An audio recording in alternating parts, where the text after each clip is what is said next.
Chemistry मंथन में आप सबका स्वागत है। हमारे लेसन का नाम था केमिकल काइनेटिक्स और उसमें टॉपिक चल रहा है, नेक्स्ट है अभिक्रिया वेग तथा स्टोइकियोमेट्री में संबंध। ठीक है, देखो कोई भी रासायनिक अभिक्रिया होती है उसके अभिक्रिया वेग को प्रदर्शित करने के हमने तरीके बताए थे आपको पहले, इससे पहले क्लास में। एक बताया था औसत वेग, ताक्षणिक वेग और प्रारंभिक वेग। इन सब में अभिक्रिया का वेग को किससे रिप्रेजेंट किया जाता है? एक्चुअल वेग जो रिप्रेजेंट किया जाता है वो ताक्षणिक वेग से प्रदर्शित किया जाता है। रासायनिक अभिक्रिया के वेग को किससे प्रदर्शित किया जाता है? ताक्षणिक वेग से, क्योंकि किसी भी क्षण क्रियाकारक की सांद्रता में परिवर्तन को या उत्पाद की सांद्रता में परिवर्तन को ज्ञात किया जा सकता है, लेकिन औसत वेग जो होता है वो प्रति क्षण बदलता रहता है। तो अभिक्रिया का जो वास्तविक वेग होता है वो ताक्षणिक वेग होता है। ठीक है, तो किसी में कोई भी रासायनिक अभिक्रिया हो, उस रासायनिक अभिक्रिया में स्टोइकियोमेट्री एक शब्द आ रहा है। इसमें स्टोइकियोमेट्री क्या होता है? कोई भी रासायनिक अभिक्रिया होती है उसको जिस प्रकार संतुलित समीकरण के रूप में व्यक्त किया जाता है उसे यूज करते हैं स्टोइकियोमेट्री का। कैसे देखिएगा, कोई रासायनिक अभिक्रिया A plus B change into C plus D, A plus B change into C plus D। इस रासायनिक अभिक्रिया के वेग को ताक्षणिक वेग के रूप में तथा स्टोइकियोमेट्री के रूप में व्यक्त करने के लिए इस प्रकार से व्यक्त करते हैं। देखिए कैसे, A plus B C plus D जैसी रासायनिक अभिक्रिया है, ये बिल्कुल बैलेंस रिएक्शन है। तो ये बिल्कुल बैलेंस रिएक्शन है, तो इसकी स्टोइकियोमेट्री जो होगी वो सबकी बराबर है। हम बात करते हैं दूसरी कोई अभिक्रिया की लेते हैं, जैसे इसके लिए आपको अभिक्रिया का वेग लिखना है ताक्षणिक वेग। तो कैसे लिखेंगे? रासायनिक अभिक्रिया का जो वेग होता है, रासायनिक अभिक्रिया का वेग, इसके लिए यूज करते हैं बराबर प्लस माइनस सांद्रता में परिवर्तन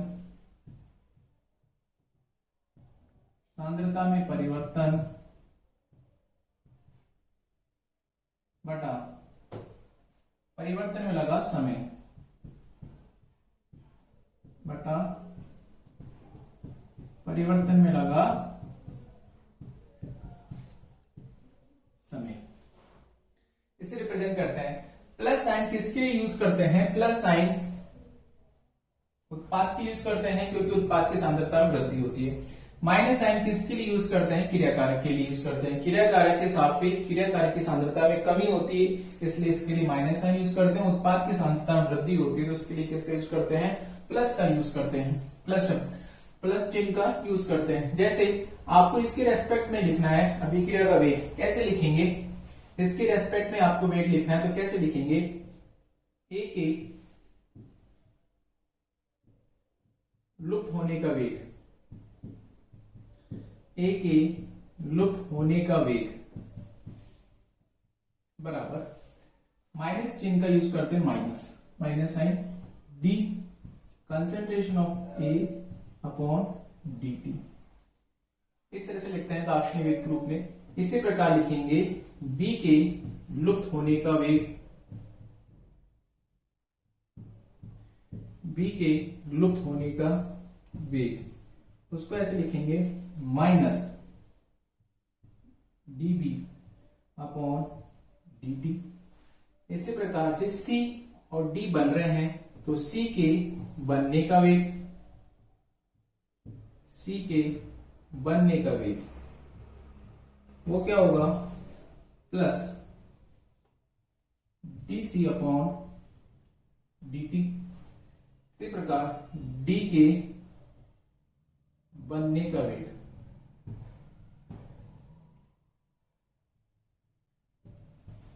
प्लस dd अपॉन dt।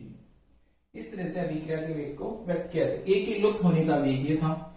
अगर इस पूरी अभिक्रिया को एक साथ बताना चाहें तो हम ऐसे लिखते हैं रेट ऑफ रिएक्शंस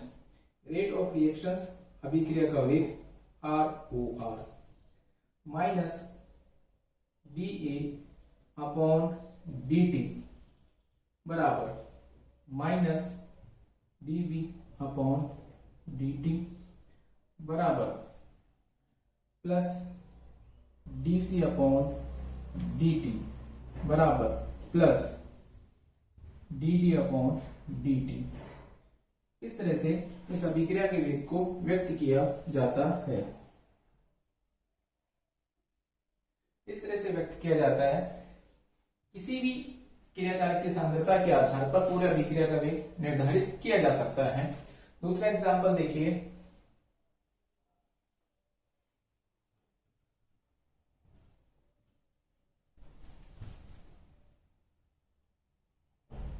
जैसे हमने रिएक्शन लिखी 2A change into B plus C, 2A change into B plus C। इस अभिक्रिया में ये रिएक्शन बैलेंस है। इसका स्टोइकियोमेट्री नंबर, पूरी स्टोइकियोमेट्री क्या होता है, कोई भी केमिकल रिएक्शन को संतुलित करने का तरीका होता है। रासायनिक अभिक्रिया को बैलेंस करने के लिए यूज करते हैं। जैसे इस अभिक्रिया के लिए आपको लिखना है तो इसको आप कैसे लिखेंगे,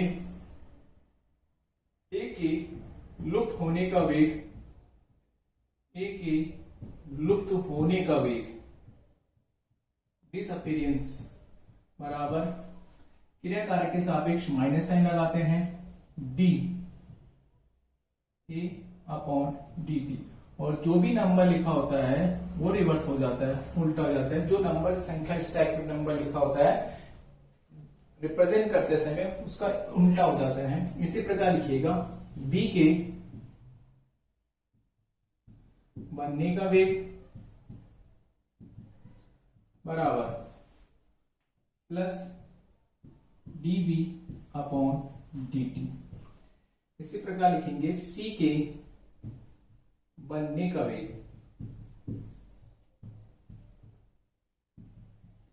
उसको कैसे लिखेंगे, plus D C upon D T. तो पूरी ओवरऑल अभिक्रिया का वेग लिखे तो ऐसे लिखते हैं rate of reactions R O R, अभिक्रिया का वेग minus 1/2 D A upon D T plus D B upon D T बराबर plus D C upon D T. इस तरह से व्यक्त किया जाता है। तो रासायनिक अभिक्रिया के वेग और स्टोइकियोमेट्री में संबंध क्या होता है, स्टोइकियोमेट्री किसे रिप्रेजेंट करते हैं, कोई भी केमिकल रिएक्शन होती है उसकी बैलेंस इक्वेशन को रिप्रेजेंट करती है। जो नंबर पहले क्रिया कारक के उत्पाद से पहले लिखा होता है वेग लिखते समय वो उल्टा हो जाता है, रिवर्स हो जाता है। देखिएगा और एग्जांपल देखिए, जैसे आपने लिखा है 1/2A plus 2B change into C plus 2D। इस रिएक्शन के लिए आपको लिखना है तो कैसे लिखेंगे, ए के लुप्त होने का वेग, ए के लुप्त होने का वेग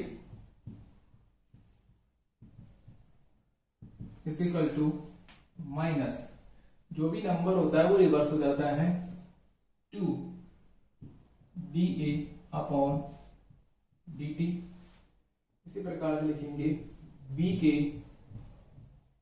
लुप्त होने का वेग minus 1/2 D B upon D T. C के बनने का वेग plus D C upon D T. इसी प्रकार डी के बनने का वेग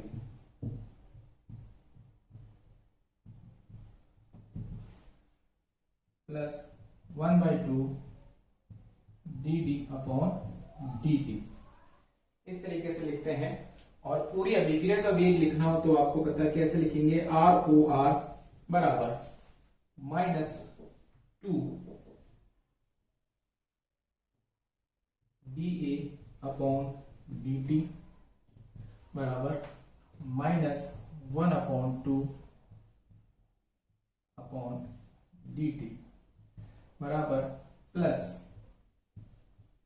dc अपॉन dt बराबर प्लस 1/2 dd अपॉन dt।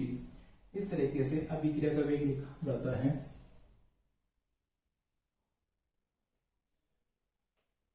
किसी भी एक क्रियाकारक की सांद्रता या उत्पाद के आधार पर पूरी अभिक्रिया का वेग निर्धारित किया जा सकता है।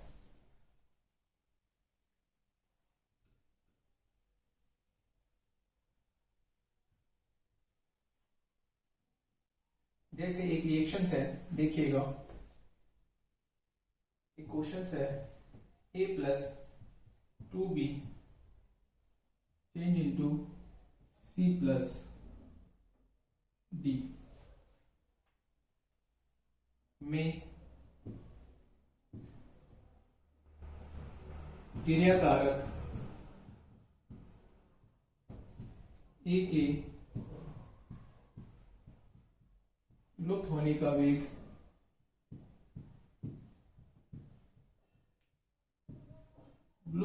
वेग 2 गुणा 10⁻⁻2 मोल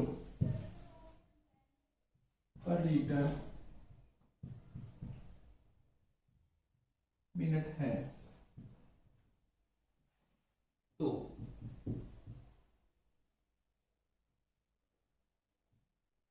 B के लुप्त होने का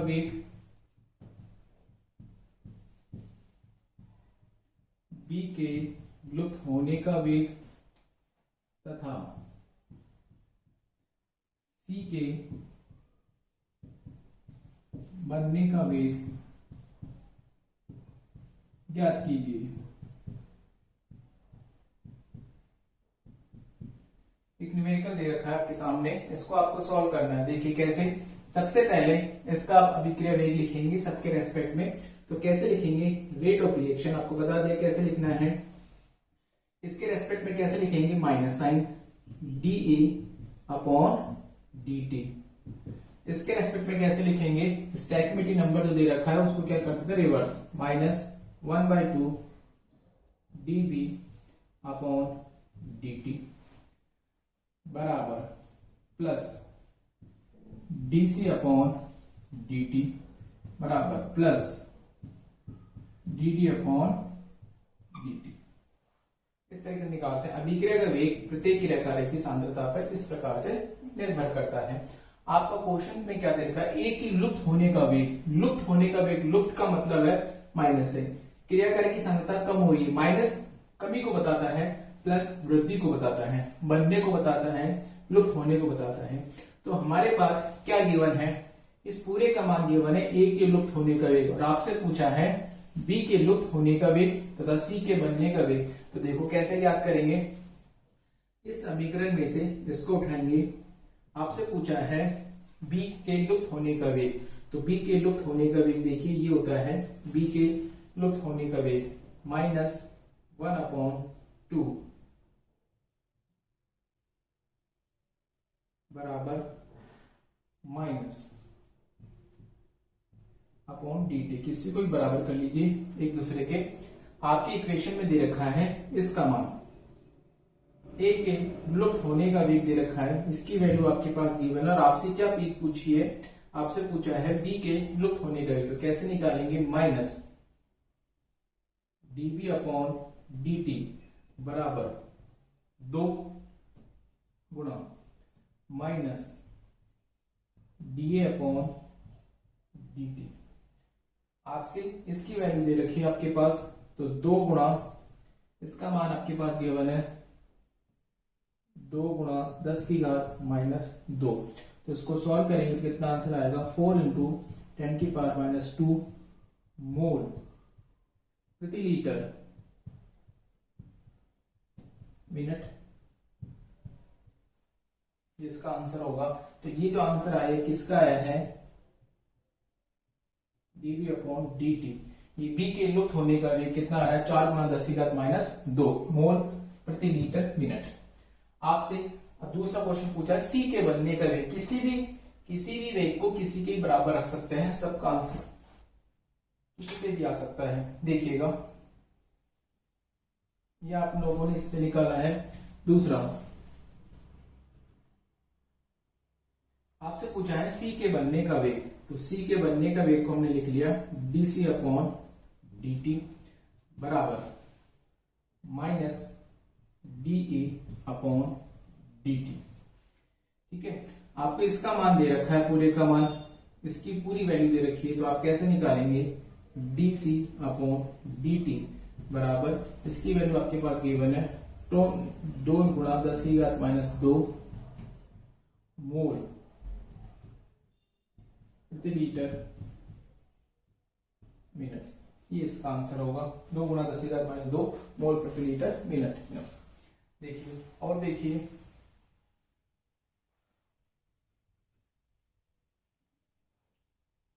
एक न्यूमेरिकल और देखिए, N2 plus 3S2 gives 2NS3।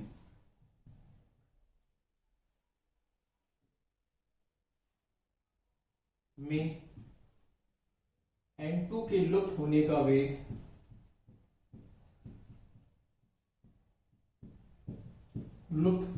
वेग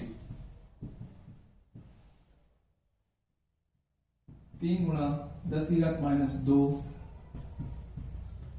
मोल लीटर इनवर्स सेकंड इनवर्स दे रखा है। तो S2 के लुप्त होने का वेग, S2 के लुप्त होने का वेग तथा अमोनिया के बनने का वेग ज्ञात कीजिए। बनने का वेग ज्ञात कीजिए, आपसे क्वेश्चन पूछा है। देखो कैसे ज्ञात करेंगे, सबसे पहले इसका अभिक्रिया वेग लिखिए, रेट ऑफ रिएक्शंस। कैसे लिखेंगे, स्टोइकियोमेट्रिक नंबर ये घट रहा है तो कैसे लिखेंगे, माइनस डी सांद्रता इनटू अपॉन dt बराबर, इसका स्टोइकियोमेट्रिक नंबर कितना है 3, d S2 अपॉन dt बराबर plus 1 upon 2 dNS3 upon dt। इस तरह से लिखा जाता है। अब आपको जो दे रखा है N2 के लुप्त होने का वेग, इसका पूरे का मान दे रखा है, N2 के लुप्त होने का वेग माइनस साइन, लुप्त माइनस बताता है, प्लस बनने को बताता है। किसी भी अभिक्रिया वेग को किसी के बराबर रख सकते हो।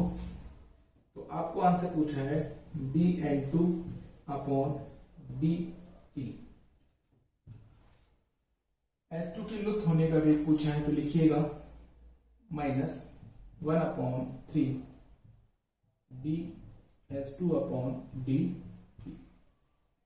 आपकी इसकी पूरी की वैल्यू दे रखी है, वो वैल्यू दे रखी है 3 इंटू 10⁻² बराबर, आपसे पूछा है ये लुप्त होने का वेग, तो इसको कैसे निकाल सकते हैं, क्रॉस मल्टीप्लीकेशन कर दीजिएगा, 3 is equal to minus dS2 upon D. Answer आएगा 9 इंटू 10⁻² मोल लीटर इनवर्स और सेकंड इनवर्स। ये जो आंसर आएगा किसका आएगा, माइनस dS2 अपॉन dt, अर्थात S2 के लुप्त होने का वेग कितना आ रहा है बेटा जी, ये आएगा 9 गुणा 10⁻², mole litre inverse second inverse. दूसरा देखिए, हमारे पास दिया हुआ है अमोनिया के बनने का वेग, तो अमोनिया के बनने का वेग क्या है, अमोनिया के बनने का वेग dNS3 अपॉन dt 1 अपॉन 2 बराबर, किसी को भी किसी के बराबर रख सकते हैं, जैसे ही रखा माइनस dN2 अपॉन dt। आपसे पूछा है अमोनिया के बनने का वेग, तो कैसे निकालेंगे, 2 गुणा minus D N two upon D T. इसका मान आपके पास गिवन है, इसका मान आपके पास कितना गिवन है 3 इंटू, तो लिखेंगे 2 इंटू 3 इंटू 10 की पावर माइनस 2, तो आंसर आएगा 6 इंटू मोल लीटर इनवर्स, और कितना आएगा बेटा जी सेकंड इनवर्स, इसका आंसर आएगा। ठीक है, अमोनिया के बनने का वेग, इसकी वैल्यू कितनी आएगी ये वाली। ठीक है, इस तरीके से और भी कई सारे न्यूमेरिकल हो सकते हैं।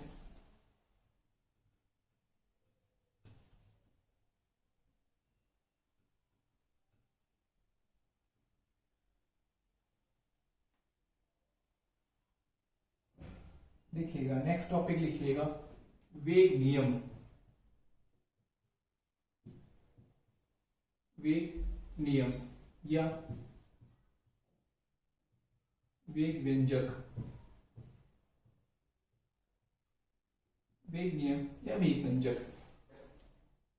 द्रव्य अनुपाती क्रिया के नियमानुसार, द्रव्य अनुपाती क्रिया के नियमानुसार किसी भी राशि में अभिक्रिया का वेग, किसी भी राशि में अभिक्रिया का वेग,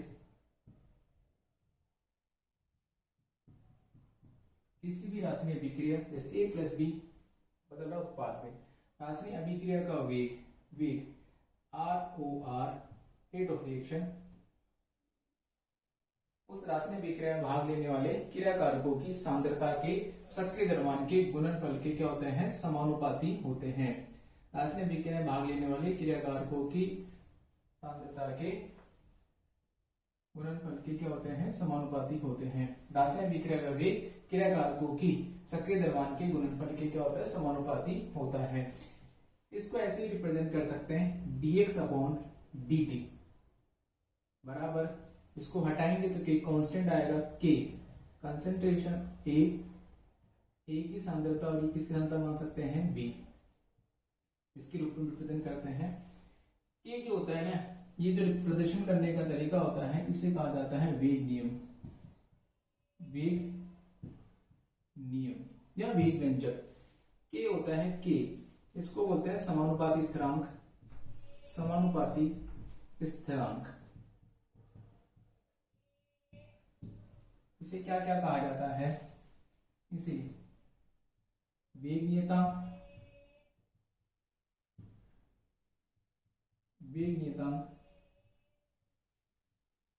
विशिष्ट अभिक्रिया वेग, विशिष्ट अभिक्रिया वेग, और वेग गुणांक, velocity coefficient, specific reaction rate और रिएक्शन कांस्टेंट। इन सबसे माना जाता है। जो किस पर डिपेंड करता है, ये किस पर निर्भर करता है, तापक्रम पर तथा पदार्थ की प्रकृति पर, इस पर डिपेंड करता है। तो अभिक्रिया वेग, इसी से अभिक्रिया वेग कहलाता है, ये वेग नियम कहते हैं। और माना कि कोई रिएक्शन है, इस तरह से आपने मानी कोई रिएक्शन दे रखी है N1A N1A plus N2B plus N3C।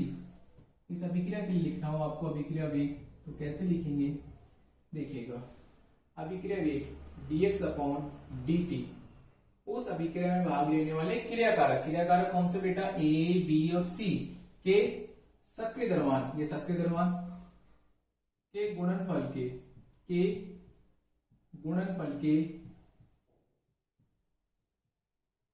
समानुपाती होता है, के गुणनफल के क्या होता है समानुपाती होता है, गुणनफल के समानुपाती होता है। ठीक है बेटा जी। इसके dx upon dt is equal to, हमने क्या माना constant k, a N1 B N2 C N3, इससे रिप्रेजेंट कर सकते हैं। ये भी वेग नियम है, वेग व्यंजक। इसी हिसाब से हम क्या बोलते हैं इसको, वेग व्यंजक बोलते हैं, वेग नियम। माना कि यदि समस्त क्रियाकारकों की सांद्रता, समस्त क्रियाकारकों की सांद्रता इकाई हो,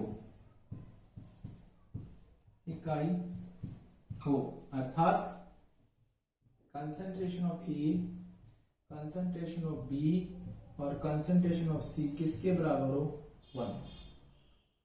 1 मोल पर लीटर हो,